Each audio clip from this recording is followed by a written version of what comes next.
ബി.ജെ.പിയുടെ ലൈനാണ് അവർ സ്വീകരിച്ച രാഷ്ട്രീയം. ബി.ജെ.പിയുടെ പ്രചരണ തന്ത്രങ്ങളാണ്, പ്രചരണ മാർഗങ്ങളാണ് അവർ സ്വീകരിച്ചത്. അതിൻ്റെ മെറ്റീരിയൽസാണ് അവർ കോപ്പി ചെയ്തത്. അതിൻ്റെ ഫലം ഒരുപക്ഷെ ബി.ജെ.പിക്ക് കിട്ടി. അവരുടെ വോട്ട് തന്നെയാണ് പോയത്. ഞങ്ങൾ ഒരു സ്ഥലത്തും നില മോശപ്പെടുത്തിയില്ലല്ലോ. തിരുവനന്തപുരത്ത് തന്നെ ഞങ്ങൾ ഡബിളിലേക്ക് എത്തി. 10 സീറ്റ് ഉണ്ടായിരുന്നത് തിരുവനന്തപുരം കോർപ്പറേഷനിൽ ഞങ്ങൾ 20 അല്ലെങ്കിൽ 19 കിട്ടി. എല്ലാ കോർപ്പറേഷനിലും കോഴിക്കോടും ഞങ്ങൾ വളരെ വളരെ മെച്ചപ്പെടുത്തി. എല്ലാ സ്ഥലത്തും മെച്ചപ്പെടുത്തി. അപ്പോൾ അതേസമയത്ത് ബി.ജെ.പിക്ക് എവിടെയെങ്കിലും മെച്ചം വന്നിട്ടുണ്ടെങ്കിൽ CPM-ന്റെ പ്രചരണങ്ങളുടെ സഹായം ബി.ജെ.പിക്ക് കിട്ടിയതുകൊണ്ടാകാം അത് അവർക്ക് കുറച്ച് സ്ഥലങ്ങളിൽ ജയിക്കാൻ സാധിച്ചത്. KPCC പ്രസിഡന്റായിട്ട് താങ്കൾ ഇരിക്കുമ്പോൾ ഉണ്ടായിരിക്കുന്ന ഈ ഉജ്ജ്വല വിജയം, അത് തരുന്നൊരു എനർജി, അത് നിയമസഭാ തെരഞ്ഞെടുപ്പിലേക്ക് എത്രത്തോളം ആവേശം ഉണ്ടാക്കുന്നുണ്ട്? ഇനിയുള്ള പ്രവർത്തനങ്ങൾ ഏതാണ്ട് എങ്ങനെയായിരിക്കണം എന്നതിലേക്ക് പാർട്ടി എത്തിക്കുന്നുണ്ടോ, മുന്നണി എത്തിച്ചോ? ഞങ്ങളുടെ ആത്മവിശ്വാസം എൻ്റെത് മാത്രമല്ല, എൻ്റെതും കോൺഗ്രസിലെ എല്ലാ നേതാക്കന്മാരുടെയും പ്രവർത്തകരുടെയും പ്രതിപക്ഷ നിരയിൽ, ഇപ്പോൾ മുസ്ലിം ലീഗിൻ്റെ, കേരള കോൺഗ്രസിൻ്റെ, ഞാൻ നേരത്തെ പറഞ്ഞ എല്ലാ പാർട്ടികളുടെയും നേതൃനിരയിൽ നല്ല ഐക്യം ഉണ്ടായിരുന്നു. UDF-ന്റെ ഒരു ടീം UDF, KPCC-യുടെ ടീം KPCC, ഇവരെല്ലാം.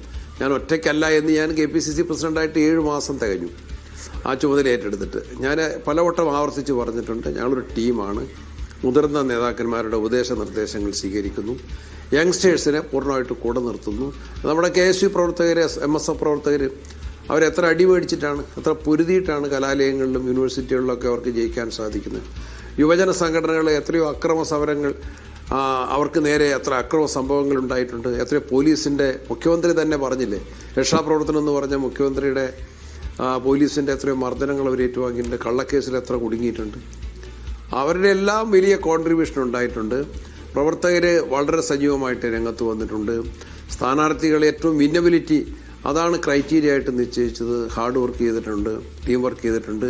അതിൻ്റെ എല്ലാം ആത്മവിശ്വാസത്തിൽ ഞങ്ങൾ യുവാക്കളുടെ കാര്യം പറഞ്ഞുകൊണ്ട് ചോദിക്കുകയാണ് പ്രസിഡന്റ്. ഇപ്പോൾ അടുത്തിടെയാണ് നിങ്ങളൊരു യുവ കോൺഗ്രസ് MLA പാർട്ടിയിൽ നിന്ന് പുറത്താക്കിയത്. അദ്ദേഹത്തെ പുറത്താക്കിയപ്പോൾ അദ്ദേഹം നമ്മുടെ ഒരു കുന്തമുനയായിരുന്നു. അദ്ദേഹം ഇല്ലെങ്കിൽ നമ്മൾ ദുർബലപ്പെട്ടു പോകും, അദ്ദേഹം ഇല്ലെങ്കിൽ നമ്മൾ അങ്ങനെ മുന്നോട്ട് പോകും എന്നൊക്കെ പറഞ്ഞ് ബഹളം വെച്ച ആൾക്കാർ, പിന്നെ ആക്ഷേപം ചൊരിഞ്ഞ ആൾക്കാർ, ബഹളം ഉണ്ടാക്കിയ ആൾക്കാരെയൊക്കെ കണ്ടു.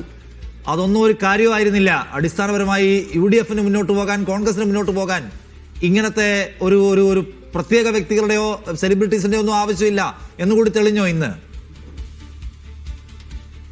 അല്ല, ഞങ്ങൾ കൃത്യമായിട്ട് പറഞ്ഞിട്ടുണ്ടല്ലോ. ഞങ്ങൾ സംഘടനയ്ക്കകത്ത് നിലപാട് സ്വീകരിച്ചു, സംഘടന അച്ചടക്ക നടപടി സ്വീകരിച്ചതിനെ കോൺഗ്രസിൻ്റെ ഒരു KPCC ഭാരവാഹിയോ ഒരു KPCC മെമ്പറോ അതിനെ ചോദ്യം ചെയ്തിട്ടില്ല.